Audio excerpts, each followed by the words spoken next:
I didn't know that answering an unknown phone number on a Tuesday morning would end my marriage and nearly my life. 3 weeks ago, my biggest personal achievement was surviving the self-checkout line at Target without triggering the unexpected item in bagging area alarm.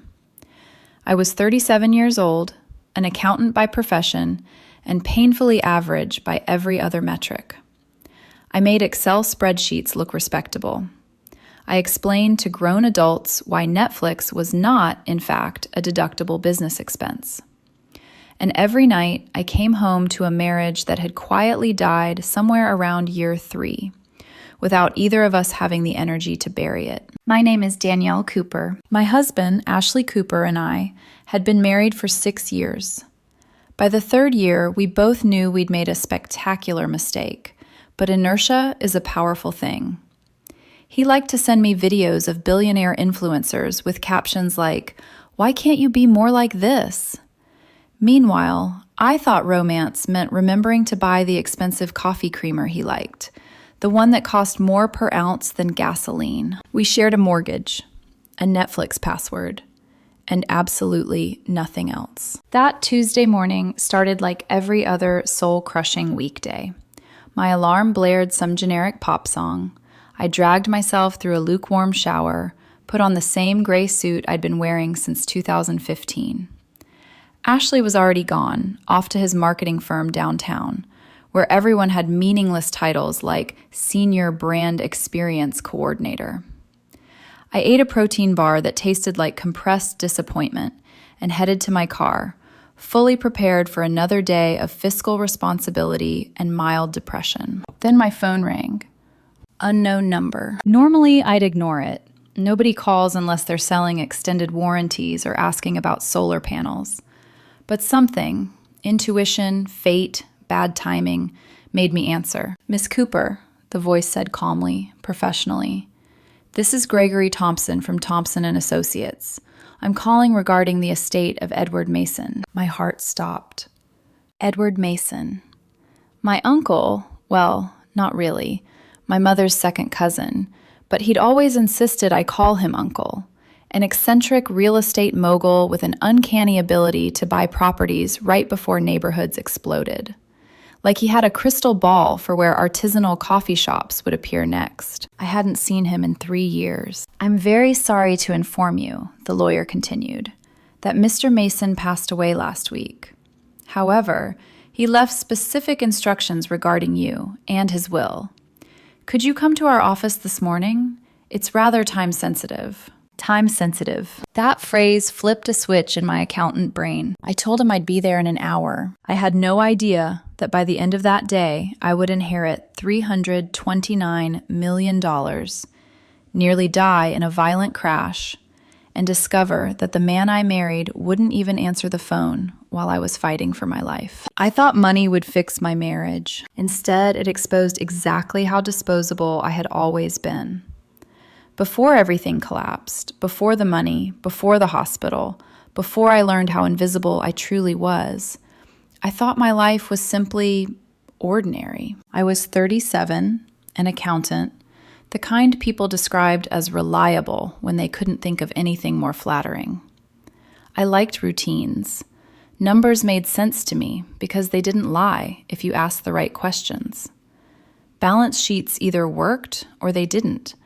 There was comfort in that. Ashley and I met 12 years ago at a mutual friend's birthday party.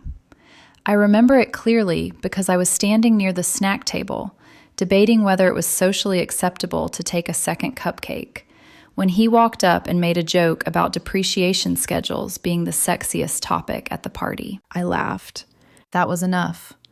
He was charming in an effortless way, confident, witty, always talking about potential. He worked in marketing, which meant he spoke in big ideas and vague promises. While I dealt in numbers and certainty, he dealt in vision. At the time, it felt complementary, like we balanced each other out. Our early years were good, not cinematic, not wildly passionate, but warm, comfortable. We went on modest vacations, cooked together, argued about nothing more serious than whose turn it was to do the dishes. He admired my stability.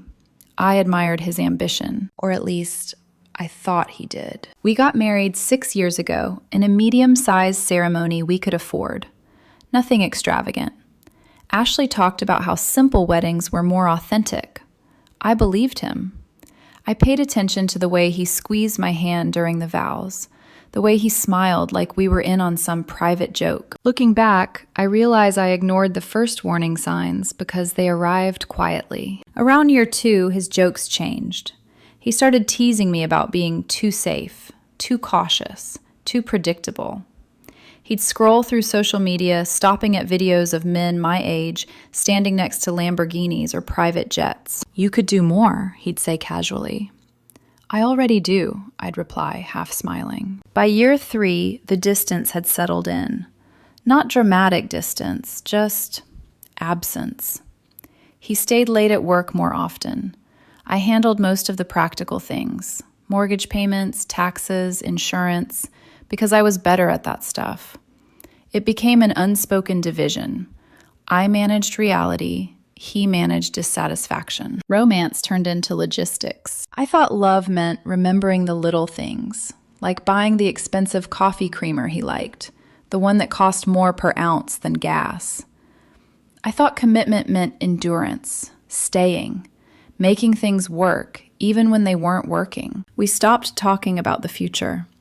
No kids, no big plans, just survival. Ashley's mother, Linda, was polite but distant, the kind of woman who smiled with her mouth but never with her eyes. She never outright criticized me, but I always felt evaluated, like I wasn't quite what she'd imagined for her son. Family dinners were tense in subtle ways. Comments about ambition, about status, about how hard it is for a man to feel fulfilled when he's held back. Ashley never defended me. He'd just sip his wine and let the silence do the work. I didn't realize that while I was trying to hold our life together with practicality and patience, Ashley had already emotionally checked out and was quietly waiting for something better to come along. I thought I knew the man I married. I was wrong. The shift didn't happen all at once. It crept in slowly, quiet enough that I could explain it away if I tried hard enough. Ashley started coming home later. Not dramatically late, not suspicious in a way that begged confrontation, just late enough to make dinner feel pointless. Late enough that conversations turned into summaries instead of exchanges. "How was work?" "Busy."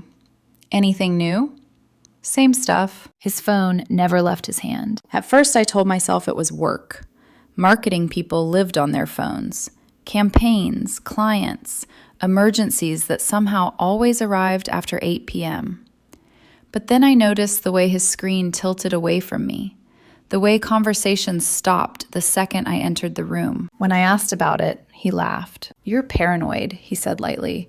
"Not everything is about you." That sentence lodged itself somewhere deep in my chest. His friends changed too, or maybe I just started seeing them clearly. They made jokes about settling, about how men our age were still in their prime, how it was hard for ambitious men to feel inspired at home. Ashley never disagreed. At family gatherings, his mother's comments sharpened. "You know," Linda said once, swirling her wine, "Ashley always had such big dreams. I just hope he doesn't feel constrained." She looked directly at me when she said it. I smiled, because that's what women like me do. We absorb discomfort and call it grace. The first time I truly felt something was wrong was the night I overheard him on the phone. I wasn't trying to eavesdrop. I was brushing my teeth when I heard his voice, lower than usual, careful. "No, not yet," he said. "She doesn't know, and she can't, not until everything's sorted." I stood frozen in the hallway, toothbrush in hand, heart pounding so loudly I was sure he could hear it. Sorted. That word followed me for weeks. I asked him directly the next day if something was going on. He looked offended, hurt even. "Is this how little you trust me?" he asked. "After everything?" So I apologized. That became the pattern. Anytime my instincts flared, he turned it back on me. I was insecure. I was projecting. I was making problems where there were none. I started doubting myself. Maybe I was too cautious, too boring, too comfortable with stability. Maybe love really was supposed to feel like constant dissatisfaction. Then there was Edward Mason, my uncle, eccentric, private, brilliant in ways I didn't fully understand. He'd always been kind to me, curious about my work, respectful of my boundaries. He never liked Ashley much, though he never said it outright. He watches value, Edward once said casually, not people. At the time, I thought he meant business. Now I'm not so sure. The week before his death, Edward had called me out of the blue, asked if I was happy, really happy. I'd laughed it off. I'm fine, I said. He went quiet. Sometimes, he said slowly, fine is the most dangerous lie we tell ourselves. I didn't understand then. I do now. Because by the time the phone rang that Tuesday morning, with a lawyer on the other end and my entire life about to detonate, the cracks in my marriage weren't just forming. They were already wide open. I just hadn't fallen through them yet. The lawyer's office felt like a museum for people who had already won at life. Marble floors, dark wood paneling, leather chairs that looked expensive and somehow still managed to be uncomfortable. The air smelled like polished furniture and old money. The kind of place where voices stayed low, even when no one asked them to. Gregory Thompson looked exactly how his voice sounded. Mid-50s, silver hair, wire-rimmed glasses, a tie that probably cost more than my monthly grocery bill. He gestured for me to sit, then slid a thick folder across the desk with deliberate calm. Ms. Cooper, he said, folding his hands. I'll get straight to the point. I nodded, my pulse thudding in my ears. Edward Mason's estate has been settled. You are named as the sole beneficiary of his liquid assets. He paused. The total comes to $329 million. For a moment, the room stopped existing. That wasn't a real number. That was something you heard on the news about tech founders and lottery winners, not accountants who bought generic protein bars and drove used cars. I stared at him, waiting for the punchline. It didn't come. I understand this is overwhelming, Thompson said gently, which felt like saying, the ocean is a bit damp, while I was actively drowning. My hands were shaking as I signed the papers. I watched my own name form on the page like it belonged to someone else. Danielle Cooper. A woman who, apparently, no longer had to worry about overdraft fees. I walked out of the office buzzing, like I'd swallowed live electricity. I had to tell Ashley. This was it. The fix. The reset button. No more stress. No more arguments about money. No more resentment. This would make us happy again. I called him immediately. Straight to voicemail. Typical. Probably in some meeting about optimizing brand synergy. I left a message that probably sounded unhinged. Ash, call me back immediately. Something huge happened, like life-changing huge. Our ramen dinners are officially over. I drove home in my Tesla, base model, used, 3 years old. The one Ashley always complained wasn't as nice as his friend Stephanie's Mercedes. As I drove, I pictured his reaction. Maybe he'd cry. Happy tears, not the frustrated kind. Maybe he'd hug me like he meant it, not like he was hugging a coat rack. Maybe we'd finally take that Italy trip he'd talked about since our honeymoon. The one we never took because we couldn't afford it. I was still lost in those fantasies when I entered the intersection at 5th and Morrison. I saw the truck, an 18-wheeler, massive, too close. It ran the red light. I had half a second to understand what was happening before it slammed into the driver's side of my car with the force of a meteor. The sound was violent, metal folding, glass exploding, airbags detonating in my face like aggressive pillows. The car spun, flipped, twisted into something unrecognizable. Pain hit me everywhere at once. Then nothing. Darkness. Silence. And then beeping. Steady. Rhythmic. The sound that says, you're alive. Barely. When I woke up, my entire body was screaming. My ribs felt like they'd been shattered for sport. My left leg burned with a deep, unnatural pain that told me metal had replaced bone. My head throbbed like it had been used as a basketball. I forced my eyes open. White ceiling, harsh lights, the sterile smell of antiseptic and despair. I was in a hospital, wrapped in bandages, tubes everywhere, machines keeping time with my heartbeat. "You're awake," a warm voice said. I turned my head slowly. A nurse stood beside me, older, kind eyes, gray hair pulled into a neat bun. Her name tag read Carol. "Where am I?" I croaked. "St. Mary's Hospital," she said softly. "You've been out for 3 days. You were in a serious accident. You're lucky to be alive." 3 days. Ashley must be losing his mind. Guilt washed over me for every unkind thought I'd ever had about him. "My husband," I whispered. "Ashley, is he here?" Carol's expression changed. That subtle, careful look that made my stomach drop. "Well," she said slowly, "we've tried calling him multiple times. He hasn't answered, not once. 17 voicemails, not a single call back." I stared at the ceiling, my chest tightening. Somewhere between inheriting hundreds of millions of dollars and almost dying in a wreck, I realized something terrifying. Ashley wasn't worried. He was gone. At first, my brain refused to accept it. 17 voicemails. 0 callbacks. I told myself there had to be a reasonable explanation. A missed phone, a work crisis, anything that didn't involve my husband deliberately ignoring the fact that I'd nearly died. "Maybe he doesn't know," I said weakly, even as the words felt hollow the moment they left my mouth. Carol didn't respond right away. She just reached over and squeezed my hand, gentle, practiced, the way someone does when they already know the truth and don't want to rush you toward it. "We left messages on his cell," she said carefully. "Texted, called his work. We even emailed him. He knows, sweetheart." The ceiling above me blurred. Painkillers made everything hazy, but that sentence cut through the fog with surgical precision. Ashley knew. He just didn't care enough to show up. My chest tightened in a way that had nothing to do with broken ribs. "Can I have my phone?" I asked. Carol hesitated. "Are you sure?" I nodded. I needed proof, needed to see it with my own eyes. It took 3 tries to unlock my phone. My fingers shook, clumsy and uncooperative. When the screen finally lit up, I scanned it desperately. No missed calls from Ashley, no texts, no emails, nothing. What I did have was a notification from my credit card company about unusual activity. I ignored it. Compared to my husband's silence, it felt insignificant. I called Ashley. The phone rang 4 times. Then he answered.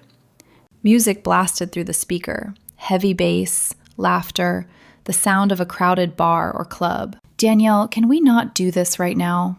His voice was annoyed, slightly slurred. "I'm busy." "I'm in the hospital," I said, my voice cracking, despite my effort to keep it steady. "I was in an accident. I almost died. I've been here for 3 days. There was a pause, a long one. For a split second, hope flared. Maybe he'd apologize. Maybe he'd panic. Maybe he'd say he was on his way. Instead, he sighed. "You always make everything about you," he said flatly. "It's always Danielle this, Danielle that. You know what? I'm done. I don't have the time or the money for a loser anymore. Figure it out yourself." The line went dead. Just like that. No goodbye. No concern. No hesitation. My heart monitor began to beep faster, sharper. Carol rushed back in, checking the screen, her hands steady but her eyes sharp. "What happened?" she asked. I stared at the wall, tears burning but refusing to fall. "I just realized," I said quietly, "that I married a Disney villain. Not even one of the complicated ones. One of the straight-up evil ones." Carol's mouth tightened. She adjusted my blankets, then met my eyes. "Sometimes," she said softly, "the worst injuries aren't the ones we can see on an X-ray. And sometimes the trash takes itself out." That night, sleep wouldn't come. Even with medication strong enough to knock out a horse, my mind replayed everything. His indifference, his voice, the ease with which he erased me. I kept wondering what I'd missed, what I'd ignored, how long he'd been gone before my body ever hit that intersection.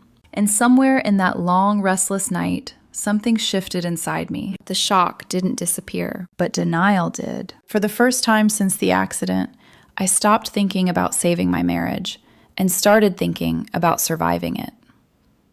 The next 2 days passed in a strange blur, part existential dread, part low-budget cable television marathon. Carol checked on me with a frequency that suggested equal parts compassion and concern that I might try to escape.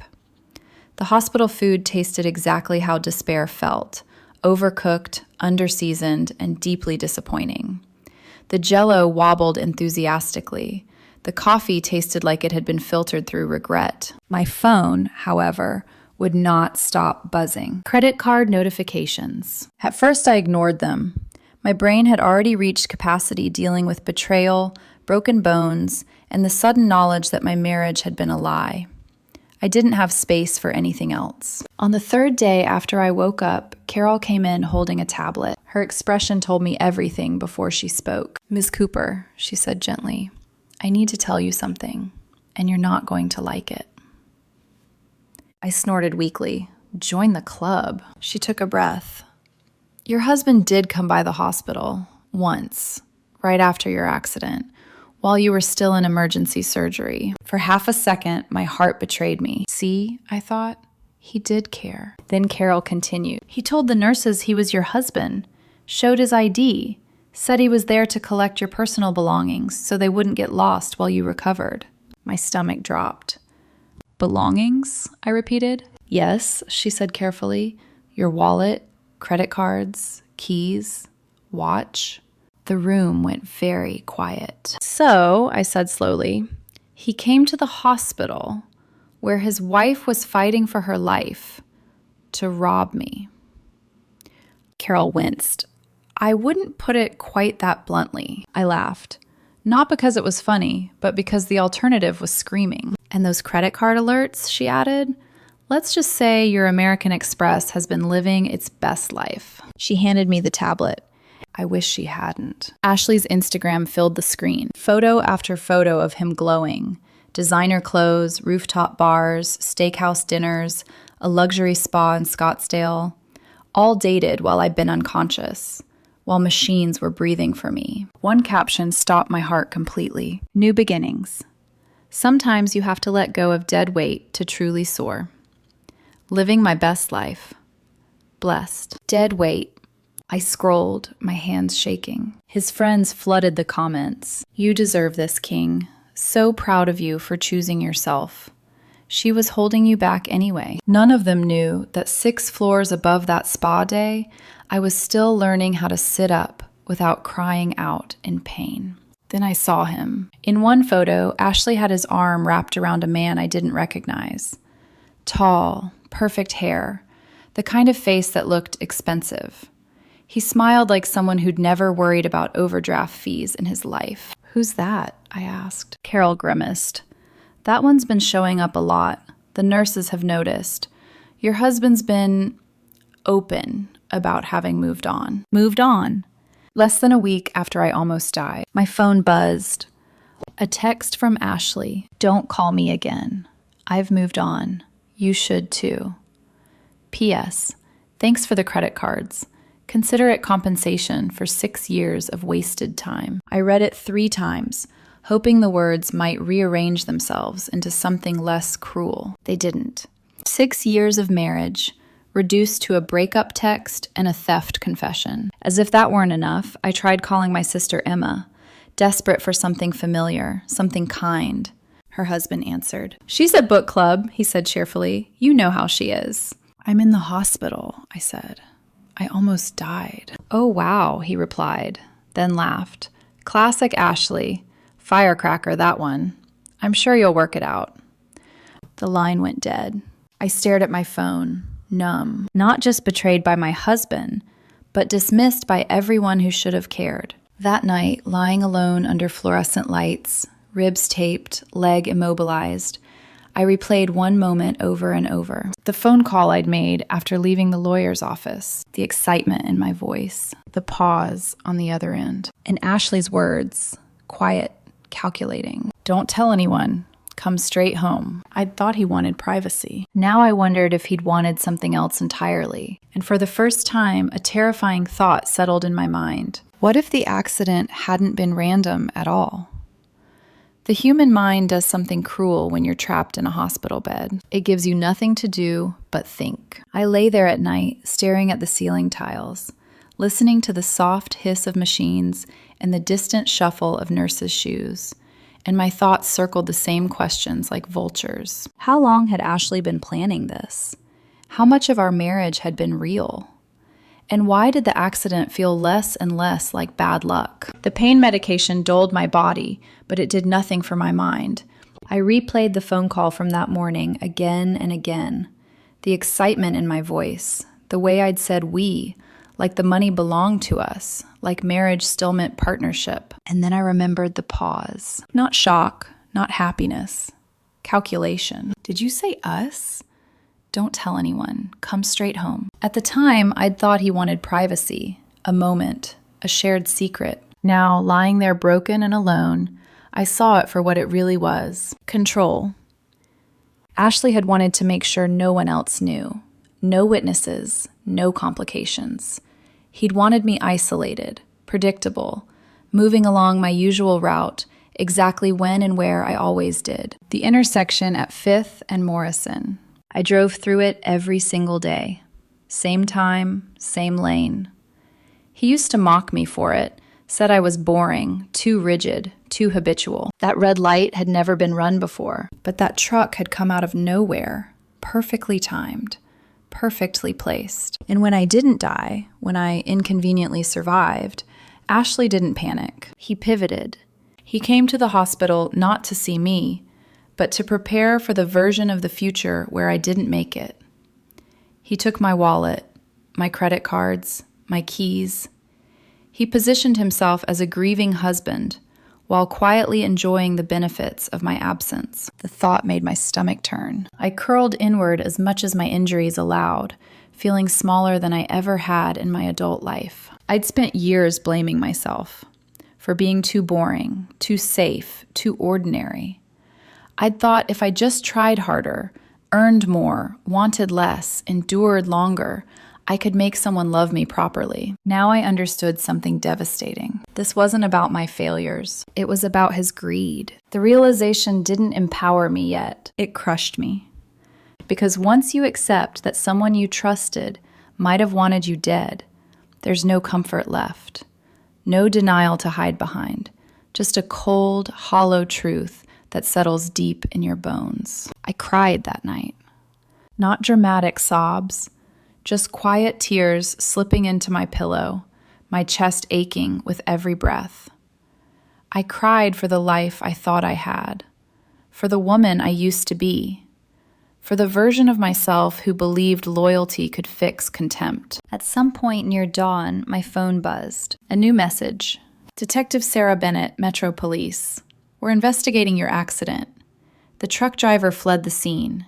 We have some questions. Please call when you're able. I stared at the screen, my pulse quickening. Fled the scene. Of course he had. I didn't call back right away. My head was still foggy, my body still weak. But something inside me, something that had been quietly suffocating for years, shifted. For the first time since the accident, I didn't feel helpless. I felt angry.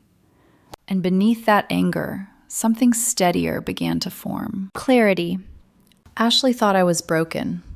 Disposable, finished. He thought wrong. 3 days later, I checked myself out of the hospital against medical advice. The doctors weren't happy about it. My left leg was still locked in a walking boot, my ribs taped tight, my head pounding with the aftershocks of a concussion. They handed me a cane, polished wood, solid grip, that made me look either distinguished or like a retired mob boss. But I could stand, and that was enough. Because while I'd been lying in that hospital bed, replaying every red flag I'd ignored, the world outside had kept moving. Ashley hadn't slowed down. He'd accelerated. That's how I learned about the engagement dinner. Ashley's mother, Linda, was hosting it at her suburban home. Cream cardstock invitations, elegant script, his new partner's family in attendance. The sheer audacity was almost impressive. We weren't divorced, not legally, not even close. I found out because Robert Mitchell had come to visit me in the hospital. I should explain that part, because even now it sounds unreal. On my 6th day at St. Mary's, Ashley had stormed into my room wearing designer everything, confidence draped over him like a tailored jacket. On his arm was the woman from Instagram. Perfect smile, expensive cologne. "Danielle," Ashley said sweetly, "you're looking better. Meet Rachel Collins, my fiancé." I choked on my hospital pasta. Actually choked. Sent my ribs screaming in protest. "Fiancé?" I croaked. "We're still married. That's illegal." "We'll be divorced very soon," Ashley said dismissively. "Rachel's a corporate attorney. She's handling everything." Rachel stepped forward, pulling a folder from her bag. "Miss Cooper, these are the divorce papers, standard. We're requesting a 50-50 split of all marital assets." She stopped mid-sentence. Her eyes dropped to the chart at the end of my bed. My name, my age, my injuries. The color drained from her face. "Oh my God," she whispered. Her hands began to shake. "You're Danielle Cooper." "Yes," I said slowly. "Shouldn't you know your fiancé's wife's name?" Rachel looked at Ashley like she was staring at a stranger. "She's my sister," she said hoarsely. "Half-sister. Same father, different mothers." The room went silent. She swallowed hard. "Our father is Robert Mitchell, CEO of Mitchell Industries." The name landed like a bomb. Robert Mitchell, the man whose company I'd quietly saved from bankruptcy 15 years ago as a consultant. The man I'd never known was my father. Edward Mason, my uncle, had been Robert's brother-in-law. Edward had kept my existence private, said it was what my mother wanted. Rachel's voice cracked. "He's been looking for you for years." Ashley's face went white. Security arrived soon after, then police. Ashley was shouting. Rachel was pale and silent. I asked to report several crimes: identity theft, credit card fraud, bigamy, and possible attempted homicide. Ashley laughed, sharp, panicked. "Attempted homicide? That's insane." I met his eyes. "The truck that hit me ran a red light at the exact time you told me to come straight home. The driver fled the scene, and you showed up at the hospital during my surgery to collect my valuables." Detective Bennett stepped forward. "Miss Cooper, we'll need a full statement." I gave it. 2 days later, I stood in Linda's driveway with my cane. I didn't knock. The engagement dinner froze mid-conversation when everyone saw me. Ashley's face drained of color. "What are you doing here?" he demanded. Robert Mitchell stood up slowly. "Everyone," he said calmly, "this is Danielle Cooper, my eldest daughter." Gasps rippled through the room. Linda's wine glass slipped from her hand and shattered. I smiled gently, which means Ashley married siblings. Well, tried to. The second one isn't legal. Police arrived before anyone could respond. The truck driver had talked. $40,000 was enough to run a red light, but not enough to stay silent when facing 20 years. Ashley was escorted out in handcuffs. For the first time since the accident, I didn't feel small. I felt steady.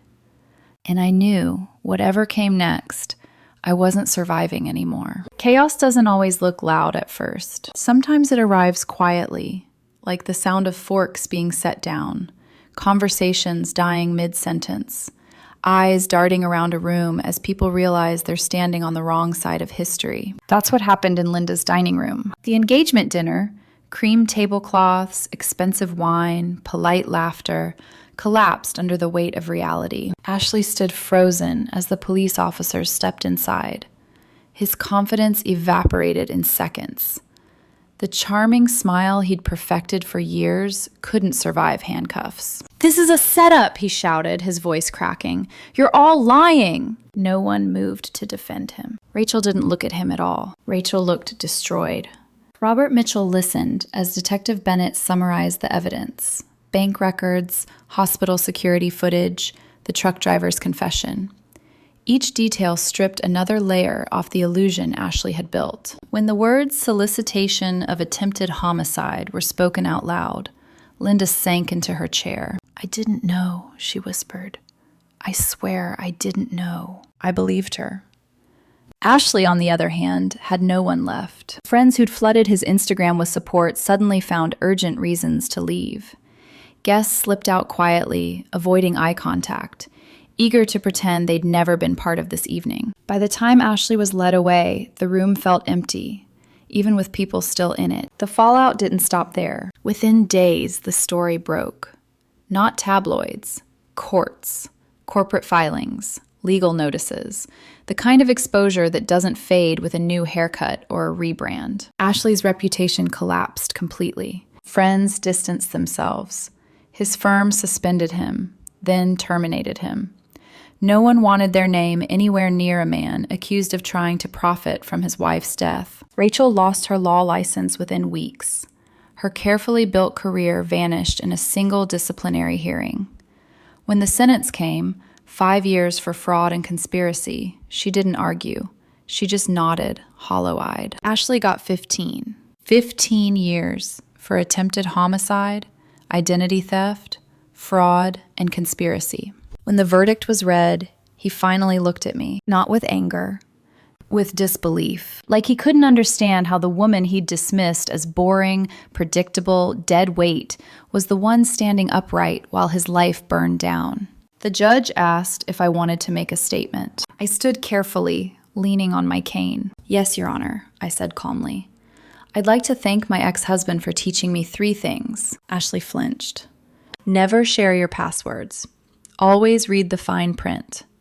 And never marry someone who orders lobster on your birthday, then complains you can't afford better restaurants." The courtroom laughed. Even the judge smiled. I didn't feel victorious. I felt free because I hadn't destroyed Ashley. The truth had. I simply survived long enough to tell it. 6 months later, my life barely resembled the one I'd been living before the accident. The court proceedings were over. The headlines had faded. The chaos had settled into something quieter, something stable. I moved to a coastal property with enough security to protect Fort Knox and a golden retriever named Murphy, who thought my cane was either a toy or a personal enemy. The ocean became my morning soundtrack. The air smelled like salt instead of resentment. People asked if I felt lucky. I didn't. Luck implies randomness. This felt earned. I donated $10 million to St. Mary's Hospital, specifically to the ICU where Carol had worked for 30 years. She tried to refuse it, said she didn't need recognition. I told her she'd earned every cent. She cried. I bought her a car anyway. I quit my job the day I left the hospital. I emailed my boss one sentence. I quit. You made me work late every Thursday for no reason. It felt better than I expected. Robert and I built something slowly, carefully. Turns out discovering you have a billionaire father at 37 comes with emotional whiplash. But he showed up, consistently, without conditions. I met my half-siblings at Thanksgiving. Awkward at first, then warm. Rachel wrote letters from prison, apologies, explanations, regret. I didn't reply. Some bridges are better left burned. Linda called once. She said she was sorry, that she'd had no idea what her son had done. I told her I believed her, and I meant it. The inheritance is safely invested, structured, protected. Ashley can't touch $1 of it. Sometimes people ask me what the hardest part was. It wasn't the pain. It wasn't the betrayal. It wasn't even realizing my husband might have wanted me dead. The hardest part was accepting that I'd spent years shrinking myself to make someone else feel bigger. Here's what I learned. Love doesn't demand your disappearance. Loyalty shouldn't require blindness. And stability isn't boring. It's a privilege. 3 weeks before everything fell apart, I thought surviving a loveless marriage was as good as it got. Now I know better. The truck that was supposed to erase me exposed everyone who tried to profit from my absence. I survived. They didn't. And that, not revenge, not money, is the real victory.